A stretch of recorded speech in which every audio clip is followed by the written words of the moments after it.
Está começando mais um Acredite Se Quiser, Arquivo Fenômeno. Hoje nós vamos falar de casos ocorridos no sul do Brasil, mais precisamente na cidade de Brusque. E nós temos uma convidada regular aqui do Acredite Se Quiser, que é de lá, e estará conosco aqui hoje. Então, seja bem-vinda, Bruna Bittencourt.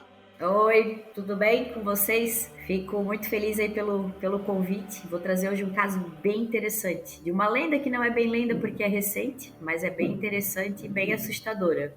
E para juntar essa história toda em mais um daqueles casos de fazer as cabeças explodirem, Senhor UFO Jack. Oi, eu sou o UFO Jack. Fazendo uma paródia do Goku, que todo mundo fala que tem a voz do Goku, então vamos personalizar a saudação. Então, bom dia, boa tarde, boa noite para todos aí. E vamos falar sobre Brusque Misteriosa. É isso aí, daqui a pouquinho, logo depois da vinheta.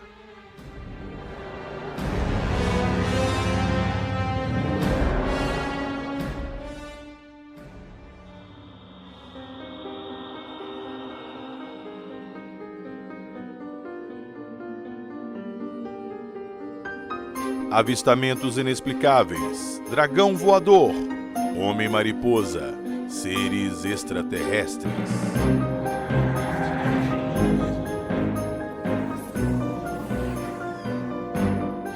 Acredite se quiser.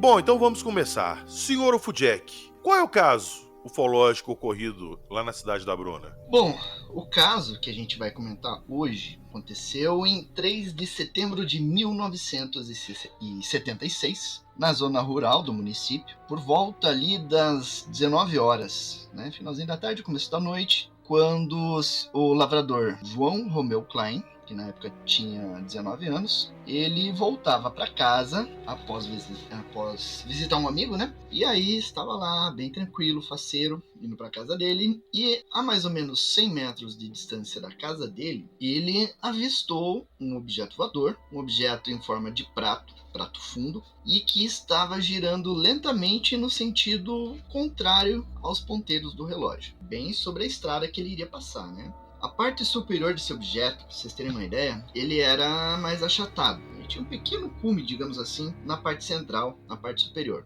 E havia um foco luminoso que variava de acordo com a velocidade de deslocamento. E ele mudava de cor, então uma cor vermelha, passava para a cor laranja, depois amarelo, depois verde claro, até chegar na cor branca. Então ele ia alternando essas cores ali e ficou ali paradinho sobre a estrada. E aí teve um determinado momento que essa luz diminuiu e aí ele pôde perceber que esse objeto tinha cor cinza, tendo ali aproximadamente 3 metros de diâmetro. E aí esse aparelho ele fez um pequeno movimento e se aproximou João Romeu Klein, passando aproximadamente 10 metros acima da cabeça dele. E aí, nesse momento, esse objeto ele parou a uns 5 metros acima do solo, e do centro da base desse objeto surgiu um facho de luz vermelha intensa, e através desse facho de luz desceram lentamente 3 pequenas pessoas, que tinham aproximadamente 1 metro de altura. E aí, agora, falando isso aí para vocês, me lembrei do caso Valensoli, que a gente já comentou, o caso lá do Lone Zamora, que a gente já comentou também, o caso do Hermelindo da Silva. Todos eles têm seres com aproximadamente 1 metro de altura. Agora, Jackson, é seres,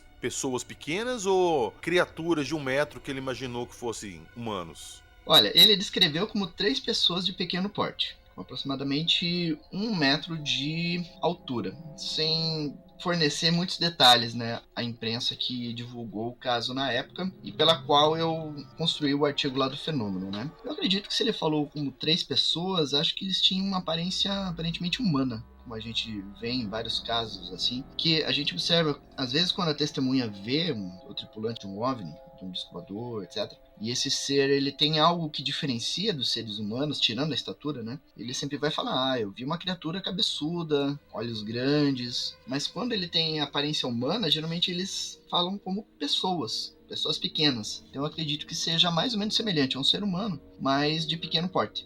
Não seriam exatamente anões, né? Porque anão é bem diferente de pessoa pequena. Ali seriam pessoas de estatura pequena mesmo.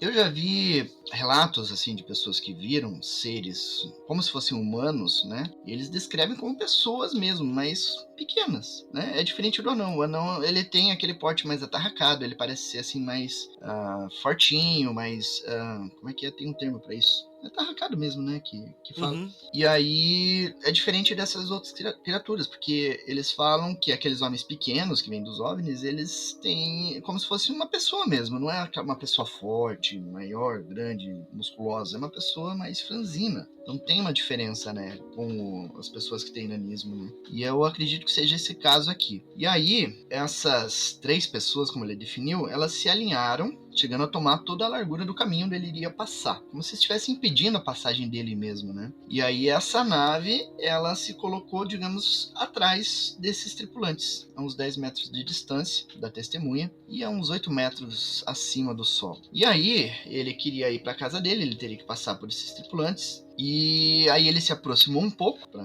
passar por ali, e um dos tripulantes, os 3 no caso, né, eles abriram os braços como se estivesse fazendo um bloqueio para que o João Romeu Klein não passasse por ali. E ao mesmo tempo que eles fizeram isso, eles começaram a falar numa língua estranha que a testemunha não entendia. E aí, ele vendo todo aquele cenário, aquelas criaturas estranhas ali, ele pegou uma faca que ele tinha ali para descascar cana e jogou na direção desses seres. E aí aconteceu algo estranho. A faca, ela foi na direção dos tripulantes, mas em dado momento ela desviou no ar e foi cair na lateral da rua, na lateral da estrada. E cada um dos tripulantes tinha um bastão preso à cintura, né? E aí eles pegaram esse bastão e apontaram em direção à testemunha. E aqui daí nós temos uma outra similaridade, né? No caso lá do Lone Zamora, não, do Zamora não, mas nos casos de Valensole tinha isso.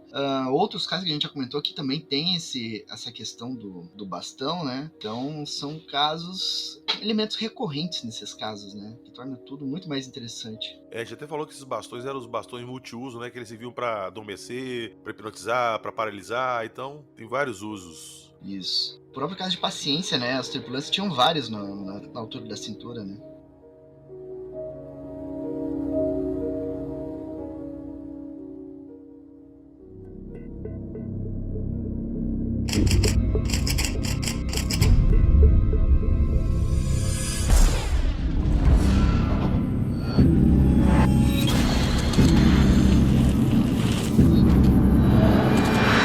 Você está ouvindo o Arquivo Fenômeno.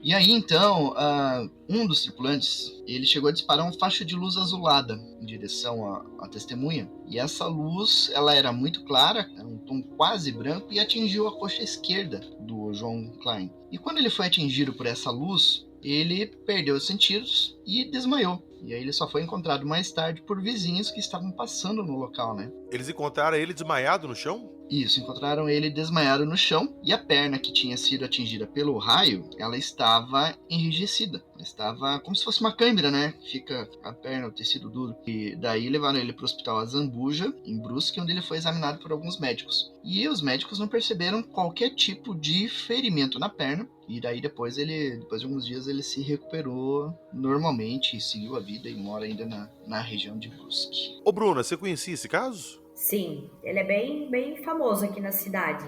Todo mundo já ouviu falar. Esse senhor João, ele já deu entrevista para o jornal Município daqui e é bem conhecido. Porém, o pessoal aqui não dá muita credibilidade, sabe? Eles dizem que ele devia ter bebido, ou ele tá ficando doido, ou ele contou mentira. Mas o pessoal aqui da minha região, a maioria é descendente de alemães, né? Temos bastante alemães aqui. Esse pessoal, a palavra deles vale tudo. Então, é um senhor que eu acredito que, né, ele tá contando a verdade, mas ele não vai ficar se expondo tanto porque sabe como o pessoal é. Mas o pessoal aqui, assim, ó, se eles falar uma coisa, tu duvidar, pode entrar até em depressão, porque tá duvidando da palavra deles, sabe? Então, eu não acredito que um morador, ainda sendo mais do interior, né, daqui da nossa região, iria inventar uma história dessa, porque sabendo como o povo é, né, que ia acabar dando risada e tal, não tinha por que ele inventar, né? Eu acredito. Eu sei onde que fica mais ou menos esse lugar. Até conversando com o PH, tive a ideia de uma dessa conversar com ele. Ou imagina, isso é legal. Imagina, gravar um podcast com ele, né, para ele contar mais detalhes. Ué, faz o convite lá, se ele topar, ou então, sei lá, gravar com ele, uma entrevista com ele, assim, entendeu? Pra gente poder ver ele contando a história, esses detalhes que a gente tava discutindo aqui. Seria interessante. Pô, muito. Vou fazer isso. Já mais uma ideia aí para pôr em prática. Ô Jackson, foi feita alguma investigação depois desse caso? Teve investigador no caso pra investigar isso tudo? Olha, o caso ele chegou a ser, talvez, levemente investigado, digamos assim, porque foi feito um relatório para a Sociedade Brasileira de Estudos de Discos Voadores.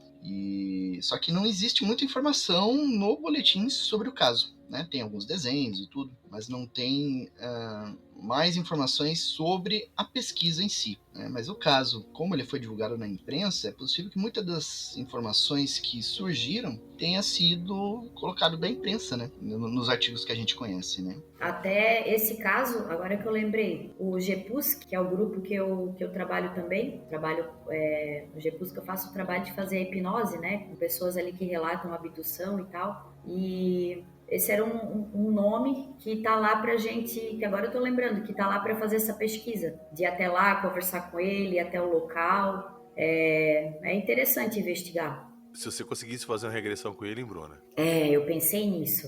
Ia ser interessantíssimo. Muito. E levar, mostrar pra ele como que funciona tudo certinho, pra ele não ficar assim meio ressabiado, né? Explicar pra ele, mostrar outros casos, pra ele se sentir mais familiarizado em fazer. Ia ser muito legal se conseguisse fazer.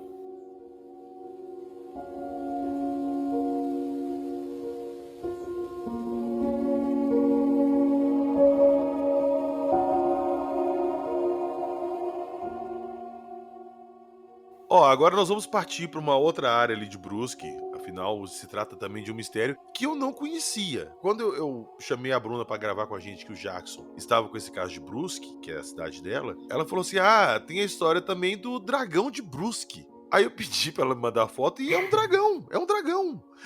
Porque pra quem joga Dark Souls, já viram o Midir? É o Midir do Dark Souls. Então, Bruna, por favor, que história que é essa? Então, o senhor Pedro, um agricultor, ele, nessa época, ele morava em Brusque, num bairro chamado Dom Joaquim, e a mata ali próximo fica na divisa com Guabiruba. Então, esse caso, essa lenda, né, que se tornou uma lenda, todo mundo aqui conhece como a lenda do dragão de Guabiruba, ocorreu na Guabiruba, que é uma cidade vizinha, bem pertinho aqui, uma cidade pequena também, bastante mata, né, o pessoal ali, todo mundo tem vaca, galinha, planta o próprio alimento, então tem bastante agricultores ali. E isso aconteceu em 1982, no município de Guabiruba.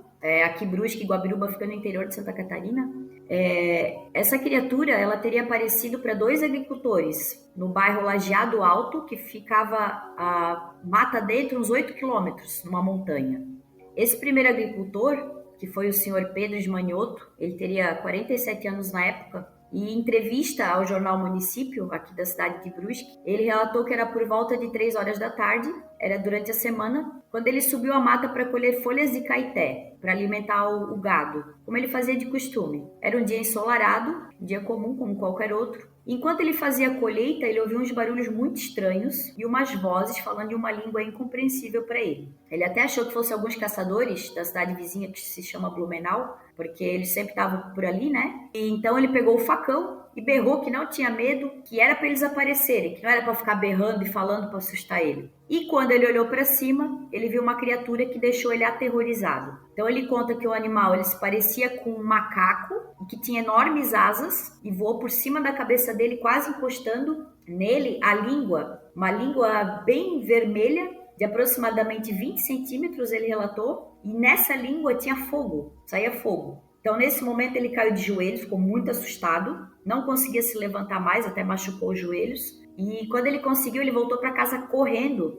e era uns 30 minutos dali. Ele correu sem parar, abandonou ferramenta, abandonou a zorra, né, que é tipo uma carroça sem rodas, né, que o boi puxa, deixou o boi lá, e deixou as folhas, tudo, e voltou para casa correndo. Quando ele chegou em casa, ele estava muito apavorado, e ele foi contar para a esposa dele, Laura. E ela ficou assustada também, acreditou na história dele, porque ela sabia que ele jamais ia abandonar boi e tudo, né? Deixar tudo para trás assim, voltar correndo. E ela falou que ela também queria ir lá para tentar ver o que era, mesmo ela estando com medo, né? Ela disse: vamos voltar lá para buscar o boi, buscar tudo, e eu quero ver se eu consigo ver também. Então ela pegou um terço e um ramo bento para levar junto como proteção. Agora, ô Bruno, o negócio dessa história aí, que foi em 82, é recente pra caramba. É recente? Geralmente quando você escuta a história de dragão, tipo, é coisa antiga, bem antiga, e É. ficou aquele mito. Isso é 82. Quando eu fiquei sabendo da história, o dragão de Brusque aí, e você falou até o outro nome dele popular, né, do caso, mas ele não descreveu bem um dragão, ele falou que parecia um macaco com asa. Mas aí eles descrevem como... Aí teve um outro senhor que também viu. Esse caso é bem interessante. Por causa da língua de fogo. Falou que a língua era muito comprida e esse ser, ele colocava a língua para fora e saía fogo quando ele botava a língua para fora. E aí eles voltaram lá, mas não viram nada, ele e a esposa. No outro dia, o tio do Pedro pegou a espingarda e chamou ele para eles voltarem lá, porque ele ia tentar matar esse bicho, né? E anos depois, o senhor Arlindo Lana, que ele não conhecia nem o senhor Pedro e nem a história dele. Ele também era um agricultor, ele estava trabalhando com o trator, extraindo madeira no mesmo lugar que o Pedro tinha visto essa criatura. E ele ouviu ruídos estranhos e viu uma criatura enorme que passou voando sobre ele. Apavorado, ele pegou o trator e fugiu do mato. E o mais estranho é que ali próximo ao local da aparição existe uma enorme toca, que é descrita pelos moradores locais como sendo muito estranha, que ninguém chega perto, todo mundo tem medo. E o Arlindo, ele até chegou aí na casa do Pedro para conversar sobre a criatura, mas esse senhor Pedro ele já tinha ido dormir quando ele chegou. Então ele conversou com a esposa dele, a Laura, e segundo o que o Arlindo descreveu, né, como ele descreveu a criatura, elas eram idênticas. E aí o Pedro, ele se sentiu até aliviado por não ter sido o único a ver esse tal dragão, né? Já que ninguém acreditava nele. E eles diziam que ele tinha visto capeta, que era porque ele não ia na igreja, mas ele afirma que não, que ele sabe que o que ele viu era uma criatura que ele nunca viu antes. Então, assim, alguns estudiosos acreditam que essa criatura ela pode ser um animal pré-histórico, porque ele é uma mata muito fechada, que ele só aparece de tempos em tempos. Aí tem pessoas que dizem que pode ser um macaco ou um morcego gigante, porém não explica essa língua, né, bem comprida, vermelha e flamejante, descrita pelos dois agricultores. Ô Bruno, você conhece a história do Homem-Mariposa? Não. A história do Homem-Mariposa é uma história bem famosa de uma criatura mítica também, vamos pôr assim, pertencente ali da criptozoologia. E ela é basicamente essa descrição que você deu aí. É uma criatura grande, peludo, com asas gigantes assim. A única diferença é que o que brilha no Homem-Mariposa são os olhos, que parecem que estão pegando fogo. E no caso desse aí é a língua. Mas Nossa. é basicamente a mesma história. Caramba, porque se ele falou que parecia um macaco é porque ele viu pelos, né? Não era um pássaro, por exemplo. Agora, aí que eu vou te perguntar. Aconteceu alguma coisa macabra, sinistra, estranha depois desses avistamentos aí na cidade ou não? Sim. O que aconteceu? Em 96 caiu um avião. E, meu Deus, ali é muito interior. Esse Bruna, avião caiu, foi. olha só, desculpa te interromper. A principal característica do Homem-Mariposa, das lendas que circulam por aí, é que ele é presságio de algum acontecimento trágico. Nossa! É. Caramba! Você conhece a história, ô Jackson, do Homem-Mariposa? Sim, sim. Eu só nunca parei para escrever ou produzir algo a respeito, mas eu conheço. É muito parecido, cara. É muito igual. Pois é. Caramba! Aquelas coincidências que talvez não sejam tão coincidências, né? Então quer dizer que... Porque a história do Homem-Mariposa ela é muito comum nos Estados Unidos ali, New Orleans, aqueles lados lá, Virgínia, mas no Brasil é a primeira vez que eu escuto falar. Não é do Brasil essa história, Não, essa lenda. não. Olha. Inclusive tem até umas histórias que tem umas fotos famosas que pegaram alguma coisa pulando de uma ponte, voando, gigantesca também, com peludona e tal, e acho que cerca de 2 meses depois a ponte ruiu com tanto de carro em cima e morreu um tanto de gente. Nossa. Tem umas coisas assim bem estranhas na história do Homem-Mariposa. Então, nesse caso, o que é estranho é que todo mundo começou a falar que era culpa do dragão. E a caixa preta sumiu e disseram que não iam revelar o que tinha ocorrido para não assustar a população. E até hoje ninguém sabe o que aconteceu que fez esse avião cair. Caiu na mata, ali próximo. Morreram pessoas, tudo. Nossa, agora eu tô falando isso, é bem estranho mesmo. Ó, ele foi visto também na época do acidente de Chernobyl, em 86, que é próximo aí, esse caso foi 82, né? É. Diz que em 86 tem umas fotos lá perto de Chernobyl que mostram ele também voando, um homem-mariposa voando. Parece que o intervalo entre um avistamento e o outro deu ali durou uns 8 anos. Eles até falam que de 8 em 8 anos esse ser sai ali daquela caverna, ali daquele buraco, né? Então deve ter aí uns 8 anos de diferença. Aí já começou a me lembrar a história daquele filme Olhos Famintos, você já viu? Não, quer dizer, não lembro. É que tu puxa os filmes bem das antigas, né?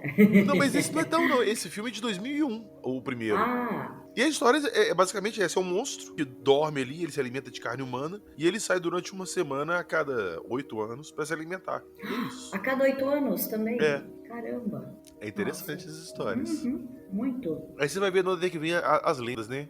É. E aí bate, né? Uma lá dos Estados Unidos com uma aqui do Brasil do interior, que não tem como saber.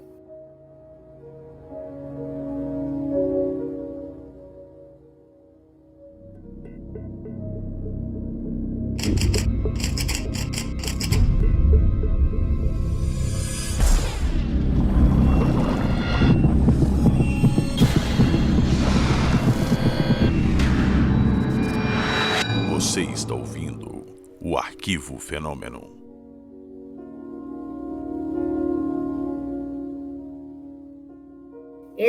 Essa história do dragão, ela ficou tão famosa que no centro ali da cidade de Guabiruba, ele tá desenhado bem grande. Então ele já faz parte, né? O pessoal não gosta muito de falar, o pessoal tem um certo receio, medo de falando sobre ele, porque eles dizem que era um demônio, né? Mas ele é tão conhecido que ele tem um desenho, até bati a foto quando eu fui pedalar nesses dias lá pra Guabiruba, eu parei e bati a foto. Depois eu vou mandar pra te ver, pegar, bem legal. Fizeram esse desenho ali próximo à prefeitura da cidade, ele tá bem grande assim na parede. Então ele já faz parte, né, da história da cidade. E é legal que você falou aí que o pessoal não gosta muito de falar, porque acha que ele foi um demônio e tal. É aquela história, né? O que você não pode explicar, você demoniza.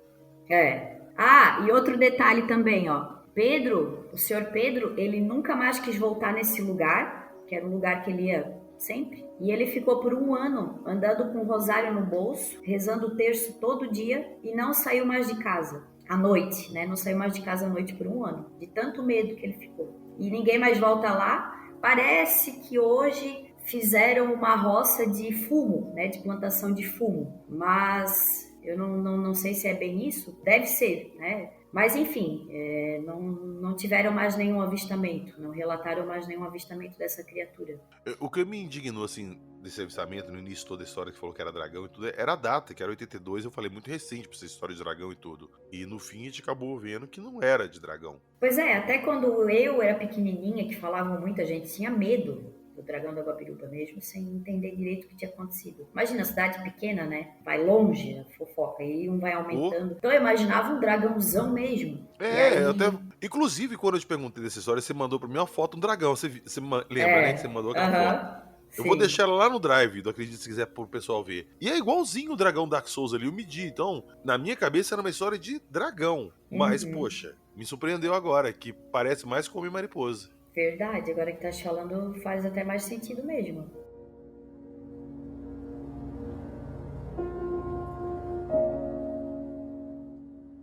Pois bem, 2 casos ali de Brusque, um claramente ufológico e o outro que eu ainda tenho minhas dúvidas. Nós vamos falar ainda futuramente sobre mariposa, né, Jackson? Você até falou que você tem material dele aí, mas nunca parou pra escrever nada, então... Pois é, podemos fazer alguma coisa aí pro futuro, né? É um tema interessante.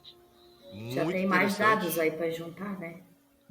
Já tem mais coisa. Essa história que a gente não sabia. Quantas histórias podem ter, assim, de coisas parecidas que, se for pesquisar, tem bastante história? Fora as pessoas que não contam, né? Que conta ali pra esposa e pede pra não contar pra ninguém, porque, né, vão tirar vão falar sarro. que eu tô ficando maluco, Ou às vezes a própria pessoa acaba duvidando do que ela viu. Tipo, não pode ser que eu vi isso. E ela mesma acaba se negando a aceitar que viu, né? Tem isso mesmo. A pessoa quer inventar uma outra explicação depois para aquilo que ela viu. Tem gente que é assim, não sabe como lidar e diz, não vi nada, isso é coisa da minha cabeça.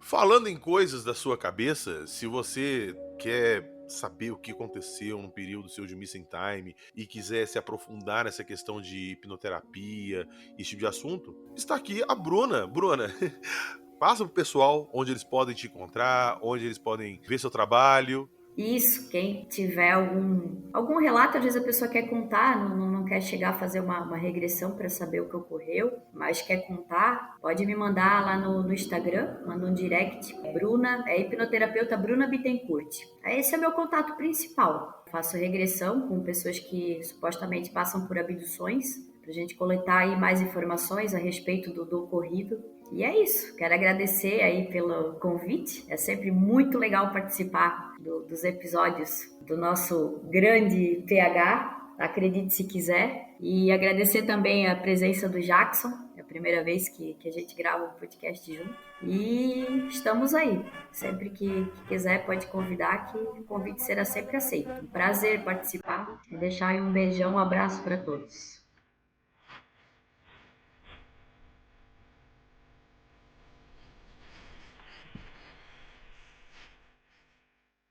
E lembrando a todo mundo que tudo que a gente falou aqui hoje vai estar na descrição do episódio. Eu vou deixar lá linkado algumas matérias do Homem-Mariposa para vocês verem. Vou deixar uma matéria do Fenômeno lá sobre o caso que a gente falou. E vou ver se eu acho alguma coisa também desse dragão de Brusque lá para colocar para vocês terem uma noção da história toda. E lá também tem o link do nosso Apoia-se. Se você gosta do podcast e quer dar uma força pra gente, entra lá no nosso Apoia-se, vem participar lá do grupo nosso do WhatsApp, tá aí o Bruno, o Jackson, todo mundo lá. E lá na descrição do episódio também tem o link do Apoia-se do Fenômeno. São mais de 100 GB de material ufológico lá. E também tem um canal lá no YouTube. Eu queria pedir a todo mundo que gosta de ufologia, gosta de assunto, que se inscrevam lá no canal do Jackson, que não vão se arrepender. Tem muito material bom lá. Então é isso. Agradecer a todo mundo que acompanha a gente até o final. E nos vemos na próxima semana com mais casos ufológicos ou até mesmo misteriosos e insólitos. Acredite, se quiser.